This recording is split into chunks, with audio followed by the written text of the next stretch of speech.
Oun Abbas here for Seconds Out, here with John Rawling. John, massive fight week, massive fight on Saturday night. Daniel Dubois, Joe Joyce at last is here. We know we've had a lot of cancellations, a lot of rearrangements, but we've all got the green wristbands. Good signs, so just talk to me about this fight. How are you feeling? How's things going? Pass me test. I'm okay. I'm definitely going to be commentating on the fight. And I tell you what, I am just so looking forward to this one. It's the test of a good fight when people come up to you, whether it be people in the street, people who contact you on Twitter or messages you get on your phone or whatever, and say, what do you think is going to happen in this fight? That is the test of a proper fight, and that's what we've got this weekend, because there's an argument which can make for both men, two undefeated fighters, both with masses to lose, both fancy it. I can't wait. John, so there's been a lot of people talk about this, and everyone likes to sort of bring in the pros and cons to each fighter. I'm talking to a lot of fight fans. A lot of people say Daniel Dubois, young, powerful. Joe Joyce, got a good chin, might be slow, but got a lot of experience. In regards to both fighters, how do you see each fighter winning it? So if Daniel was to win it, how would he have to win the fight?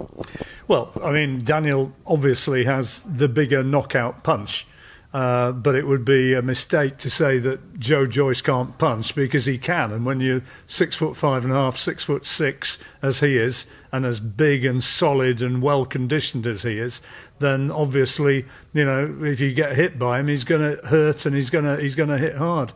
I think Daniel could win quickly. Do I think he's going to win quickly? No, I don't.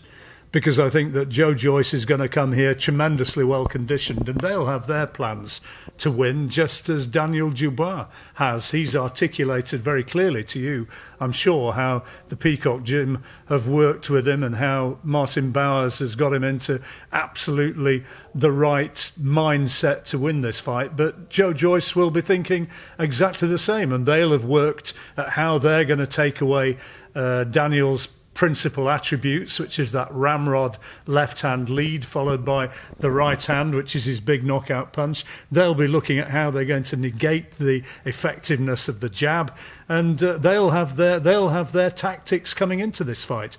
And certainly they'll believe that if they can get through what they see, I think everybody sees as kind of an initial onslaught, if they can get through the early rounds against Daniel Dubois, they're going to fancy it big time, because he's got that amateur pedigree. He's arguably been in against better quality fighters as a professional, and Joe Joyce is going to be going into this fight believing. So don't run away with the idea, as the bookmakers seem to have done, that this is a Daniel Dubois coming out party, and that he's 4-1 on to win it. He can get 3-1 against Joe Joyce. I think it's going to be a lot closer than that. Then I'm going to ask you, how does it play out in your head? I know we've just discussed how Daniel coming in, how Joe coming in, but on the night, where have you got this one? Well, I'll tell you what I'm hoping for. I'm not going to say who I think is going to win it, because that wouldn't be desperately professional, would it? I think I'll probably know a little bit more after I've seen them face to face at the press conference, how they react to each other.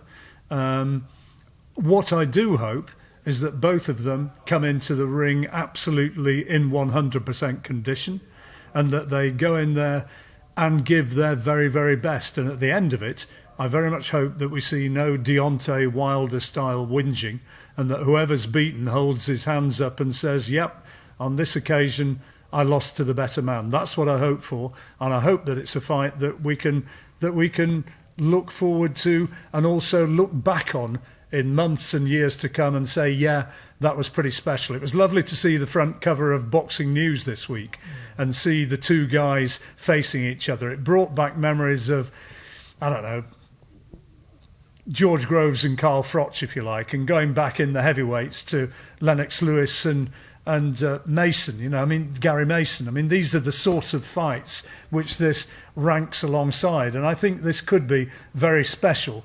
And both of them have got so much to gain from it, because whoever wins here, in all probability next year, will be going on towards a world title challenge of some sort, and they are on the edge of real superstardom. I actually read something today I wanted to ask you about.